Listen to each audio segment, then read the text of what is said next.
السلام علیکم، آپ دیکھ رہے ہیں کے نیوز ایچ ڈی۔ میں ہوں حارث علی شاہ گیلانی۔ خبر شامل کرتے ہیں ساہیوال سے ہمارے نمائندے علی حسن قصوری کی رپورٹ کے مطابق مشہور سیاسی و سماجی شخصیت شیخ اعجاز احمد رضا نے کہا ہے اہل بیت کی توہین ہرگز برداشت نہیں کی جائے گی۔ مزید انہوں نے کیا کہا، آئیں سنتے ہیں۔ بسم اللہ الرحمن الرحیم۔ قیام پاکستان کے بعد ملک کو بچانے کے لیے، امن و امان کے قیام کے لیے سب سے بڑی قربانی دی گئی ہے۔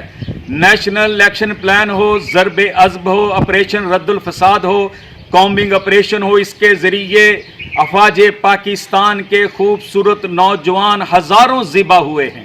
پولیس نے قربانی دی ہے، انتظامیہ، علماء، سیاستدان، عوام الناس، ہر مکتبہ فکر نے اپنی جانوں کے نذرانے پیش کر کے اس ملک کو امن کی طرف لائے ہیں۔ ایک مرتبہ پھر شرپسند عناصر ملک کو فرقہ بازی کی طرف لانا چاہتے ہیں۔ ہم یہ کبھی برداشت نہیں کر سکتے کہ اصحاب رسول کی محبت میں اہل بیت کو کسی کے تقابل میں لایا جائے اور اہل بیت اطہار کی محبت میں صحابہ پر تبرہ کیا جائے۔ میں انتظامیہ سے، سیکیورٹی اداروں سے، افواج پاکستان سے کہنا چاہتا ہوں کہ ایسے لوگوں کی سرکوبی کے لیے فوری ہنگامی اقدامات کریں تاکہ امن میں کوئی بھی خلل پیدا نہ ہو۔